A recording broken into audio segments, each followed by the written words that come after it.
जय हिंद दोस्तों, कैसे हैं आप सभी। आशा करता हूँ बहुत ही अच्छे होंगे। इस वीडियो में हम आपके लिए लेकर आए टॉप जी के जीएस के प्रश्न। ये ऐसे प्रश्न हैं सो बार बार एग्जाम में पूछते हैं। किसी भी एग्जाम की तैयारी कर रहे हैं या वीडियो आपके लिए बहुत ही खास होने वाली। चलिए वीडियो की शुरुआत करते हैं। देखते हैं पहला क्वेश्चन क्या पूछा है आपसे। पहला क्वेश्चन पूछा है, अष्टदिग्गज किस शासक के दरबार में 8 तेलुगु कवियों को दिया जाने वाला सामूहिक शीर्षक है। अष्टदिग्गज किस शासक के दरबार में 8 तेलुगु कवियों को दिया जाने वाला सामूहिक शीर्षक है। चलिए बताइए राइट आंसर क्या हो जाएगा। राइट आंसर कमेंट बॉक्स में लिख दीजिए।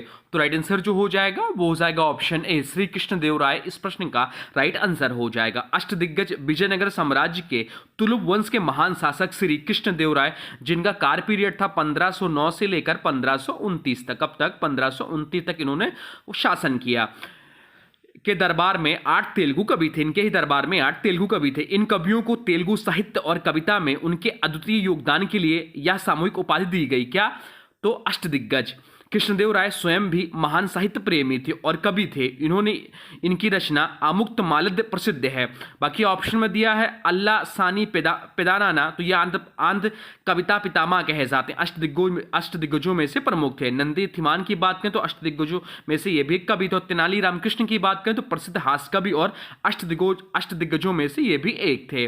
अब चलते हैं अगले प्रश्न की ओर। देखते हैं अगला प्रश्न क्या पूछा है आपसे। अगला प्रश्न पूछा है, विवाह का अधिकार किस अनुच्छेद के तहत मौलिक अधिकार है। आपसे पूछा है कि विवाह का अधिकार किस अनुच्छेद के तहत मौलिक अधिकार है। चलिए बताइए राइट आंसर क्या हो जाएगा। राइट आंसर हो जाएगा ऑप्शन बी, अनुच्छेद 21 इस प्रश्न का राइट आंसर हो जाएगा। अनुच्छेद 21 किसी व्यक्ति को उसकी जीवन और व्यक्तित्व स्वतंत्रता से वंचित नहीं किया जाएगा सिवाय विधि द्वारा स्थापित प्रक्रिया के अनुसार। सर्वोच्च न्यायालय ने अनुच्छेद 21 की व्याख्या करते हुए कहा है कि इसमें गरिमापूर्ण जीवन का अधिकार भी शामिल है। इसी के अंतर्गत विवाह करने का अधिकार, अपनी पसंद से जीवन साथी चुनने का अधिकार और परिवार बसाने का अधिकार भी मौलिक अधिकार के रूप में आता है। बाकी ऑप्शन में दिया अनुच्छेद 19 तो अभिव्यक्ति, वाक की स्वतंत्रता आदि से संबंधित है।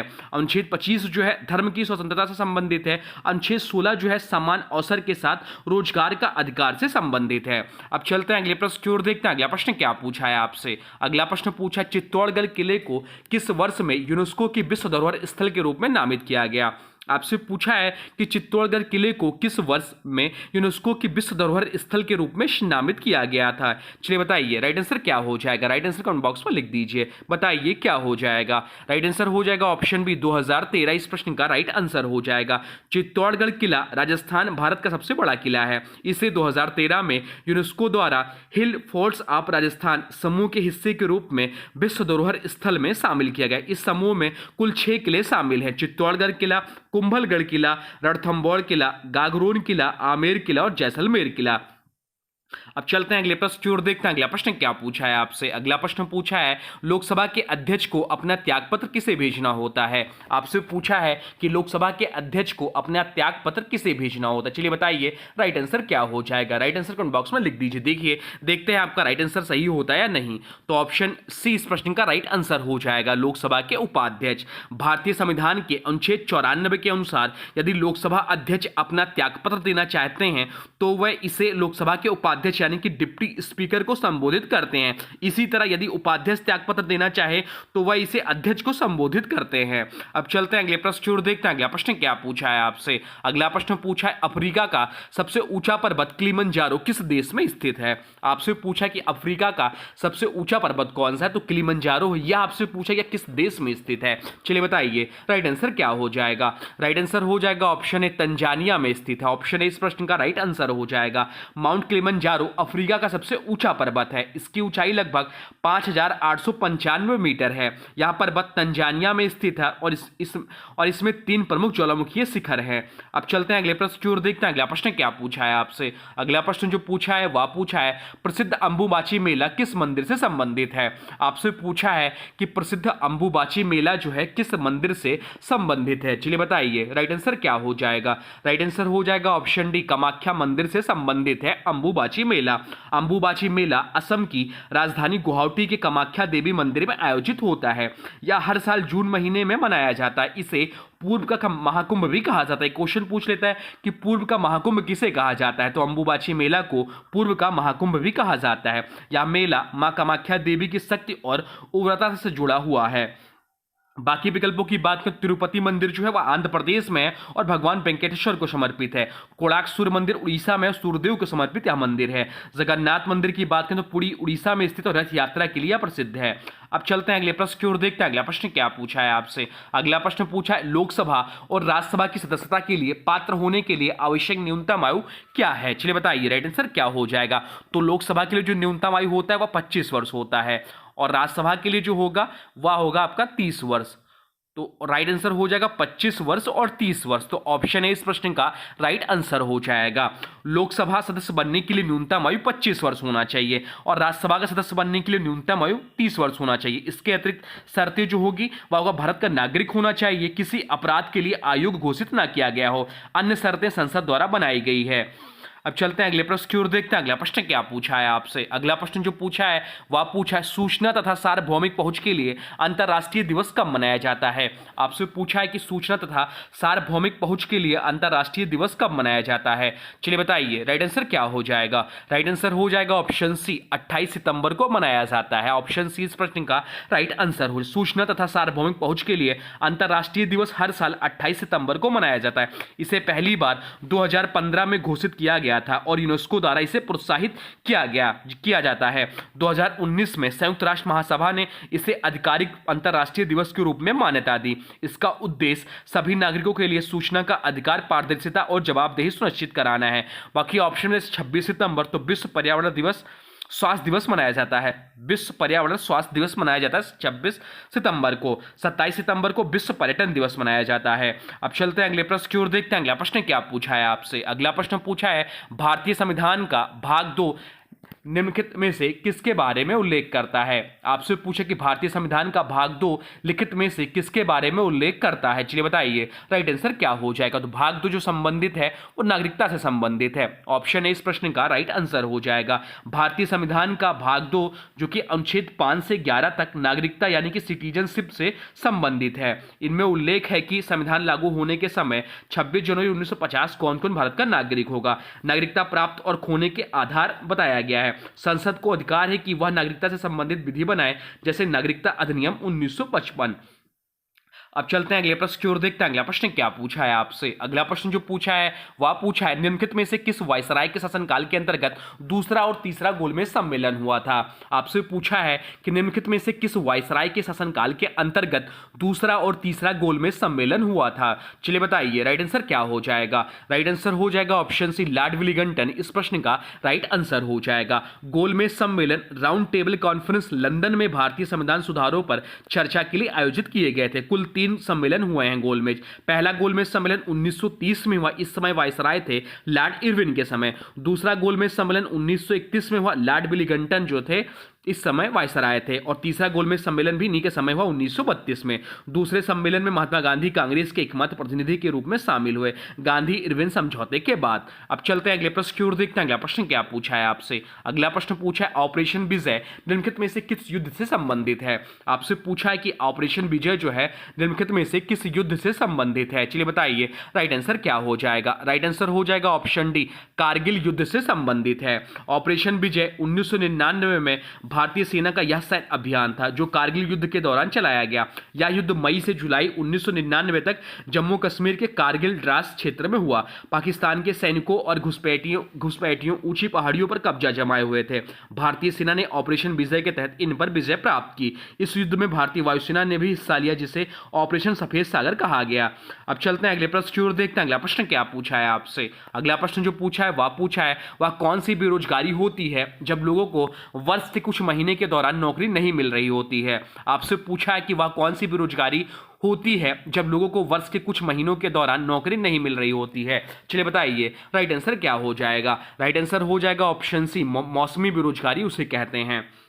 मौसमी बेरोजगारी तब होती है जब लोगों को केवल साल के कुछ महीनों तक ही रोजगार मिलता है और बाकी समय वे बेरोजगार रहते हैं। यह स्थिति मुख्य रूप से कृषि क्षेत्र और पर्यटन निर्माण क्षेत्र में देखने को मिलती है। उदाहरण के तौर पर किसान बुआई और कटाई के मौसम में काम पाते हैं लेकिन बाकी महीनों में बेरोजगार रहते हैं। पर्यटक स्थलों पर होटल और परिवहन सेवाओं में काम सिर्फ सीजन के दौरान ही मिलता है। अब चलते हैं अगले प्रश्न की ओर, देखते हैं अगला प्रश्न क्या पूछा है आपसे। अगला प्रश्न जो पूछा है वह पूछा है, भारतीय निर्वाचन आयोग के अनुसार 2020 तक भारत में मतदान करने हेतु न्यूनतम आयु कितनी है? आपसे पूछा कि भारतीय निर्वाचन आयोग के अनुसार 2020 तक भारत में मतदान करने हेतु न्यूनतम आयु कितनी है? चलिए बताइए राइट आंसर क्या हो जाएगा।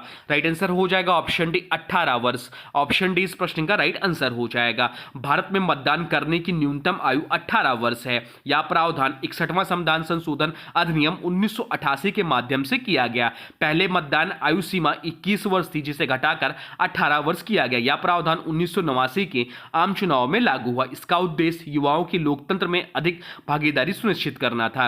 अब चलते हैं अगले प्रश्न की ओर, देखते हैं अगला प्रश्न क्या पूछा है आपसे। अगला प्रश्न पूछा है भारतीय लघु उद्योग विकास बैंक सिडबी की स्थापना किस वर्ष को की गई थी? आपसे पूछा है कि भारतीय लघु उद्योग विकास बैंक सिडबी की स्थापना किस वर्ष की गई थी, आपसे पूछा है। चलिए बताइए राइट आंसर क्या हो जाएगा। राइट आंसर हो जाएगा ऑप्शन ए 1990 में। ऑप्शन ए इस प्रश्न का राइट आंसर हो जाएगा। भारतीय लघु उद्योग विकास बैंक यानी कि small industries development bank of India SIDBI की स्थापना 2 अप्रैल 1990 को की गई थी। संगठन भारतीय औद्योगिक विकास बैंक आईडीबीआई के अधीन एक सहायक संस्था के रूप में किया गया। मुख्य उद्देश्य था इसका सूक्ष्म लघु और मध्यम उद्यमों यानी कि एमएसएमई को वित्तीय सहायता और प्रोत्साहन देना। मुख्यालय जो इसका है वह लखनऊ उत्तर प्रदेश में। तो सिडबी का जो मुख्यालय है वह लखनऊ उत्तर प्रदेश में, यह चीज ध्यान रखिएगा। अब चलते हैं अगले प्रश्न की ओर, देखते हैं अगला प्रश्न क्या पूछा है आपसे। अगला प्रश्न पूछा है निम्नलिखित में से किस वर्ष में पंचायती राज मंत्रालय बनाया गया था? आपसे पूछा है कि निम्नलिखित में से किस वर्ष में पंचायती राज मंत्रालय बनाया गया था। चलिए बताइए राइट आंसर क्या हो जाएगा। राइट आंसर हो जाएगा ऑप्शन सी 2004 में। ऑप्शन सी इस प्रश्न का राइट आंसर हो जाएगा। भारतीय पंचायती राज मंत्रालय भारत सरकार ने 27 मई 2004 को बनाया था। इसका उद्देश्य था 73वें संविधान संशोधन अधिनियम 1992 के प्रावधानों को प्रभावी ढंग से लागू करना और पंचायतों को मजबूत करना। यह मंत्रालय ग्राम पंचायत, पंचायत समिति और जिला परिषद के माध्यम से ग्राम स्तर पर सुशासन को बढ़ावा देता है। मंत्रालय का पहला स्वतंत्र प्रभार संभालने वाले मंत्री थे मणिशंकर अय्यर। अब चलते हैं अगले प्रश्न की ओर, देखते हैं अगला प्रश्न क्या पूछा है आपसे। अगला प्रश्न पूछा है किस पर्यटन स्थल को मूर्तिकला के तीर्थ के रूप में जाना जाता है? चलिए बताइए राइट आंसर क्या हो जाएगा। राइट आंसर हो जाएगा ऑप्शन सी खजुराहो इस प्रश्न का राइट आंसर हो जाएगा। खजुराहो मध्य प्रदेश को मूर्तिकला का तीर्थ कहा जाता है। यह स्थित मंदिर अपनी अद्वितीय और जीवंत शिल्पकला व मूर्तिकला के लिए प्रसिद्ध है। यह मंदिर चंदेल वंश द्वारा निर्मित कराए गए थे।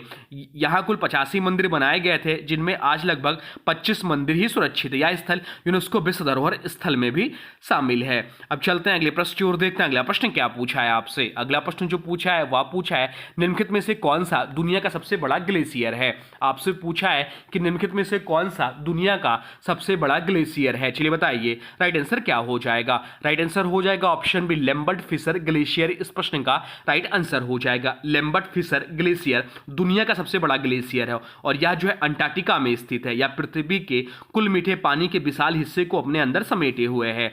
अब चलते हैं अगले प्रश्न की ओर, देखते हैं अगला प्रश्न क्या पूछा है आपसे। अगला प्रश्न पूछा है विश्व आर्द्र भूमि दिवस कब मनाया जाता है? आपसे पूछा है कि विश्व आर्द्र भूमि दिवस कब मनाया जाता है। चलिए बताइए राइट आंसर क्या हो जाएगा। राइट आंसर कमेंट बॉक्स में लिख दीजिए। राइट आंसर हो जाएगा ऑप्शन है 2 फरवरी को विश्व आर्द्र भूमि दिवस मनाया जाता है। विश्व आर्द्र भूमि दिवस हर साल 2 फरवरी को मनाया जाता है। इस दिन 1971 में रामसर ईरान में आर्द्र भूमियों के संरक्षण के लिए रामसर कन्वेंशन पर हस्ताक्षर किए गए थे। इसका उद्देश्य आर्द्र भूमियों के महत्व, जैव विविधता संरक्षण, जल प्रबंधन और जलवायु संतुलन में उसकी भूमिका के बारे में जागरूकता फैलाना है। बाकी ऑप्शन में दिया 4 फरवरी को विश्व कैंसर दिवस मनाते हैं। 2 मार्च को भारत में जन औषधि दिवस मनाया जाता है। तो 23 मार्च को विश्व मौसम विज्ञान दिवस मनाया जाता है। अब चलते हैं अगले प्रश्न की ओर, देखते हैं अगला प्रश्न क्या पूछा है आपसे। अगला प्रश्न पूछा राष्ट्रीय ऊर्जा संरक्षण दिवस कब मनाया जाता है? आपसे पूछा है कि राष्ट्रीय ऊर्जा संरक्षण दिवस कब मनाया जाता है। चलिए बताइए राइट आंसर क्या हो जाएगा। राइट आंसर हो जाएगा ऑप्शन ए 14 दिसंबर को राष्ट्रीय ऊर्जा संरक्षण दिवस मनाया जाता है। राष्ट्रीय ऊर्जा संरक्षण दिवस हर साल 14 दिसंबर को मनाया जाता है। इसका आयोजन ऊर्जा दक्षता ब्यूरो द्वारा किया जाता है, जो विद्युत मंत्रालय के अंतर्गत आता है। उद्देश्य है ऊर्जा की बचत, ऊर्जा के कुशल उपयोग और नवीकरणीय ऊर्जा के महत्व के प्रति जागरूकता फैलाना है। अब चलते हैं अगले प्रश्न की ओर, देखते हैं अगला प्रश्न क्या पूछा है आपसे। अगला प्रश्न जो पूछा है वह पूछा है निम्नलिखित में से कौन भारतीय सांख्यिकी संस्थान का संस्थापक है। आपसे पूछा है कि निम्नलिखित में से कौन भारतीय सांख्यिकी संस्थान का संस्थापक है। चलिए बताइए राइट आंसर क्या हो जाएगा। राइट आंसर हो जाएगा ऑप्शन बी, पीसी महालनोबिस इस प्रश्न का राइट आंसर हो जाएगा। भारतीय सांख्यिकी संस्थान की स्थापना 1931 में हुई थी। कब हुई थी? तो 1931 में इसकी स्थापना हुई थी और इसकी स्थापना प्रशांत चंद्र महालनोबिस ने की थी। पीसी महालनोबिस को भारत में आधुनिक सांख्यिकी का जनक कहा जाता है। उन्होंने महालनोबिस दूरी की संकल्पना दी थी।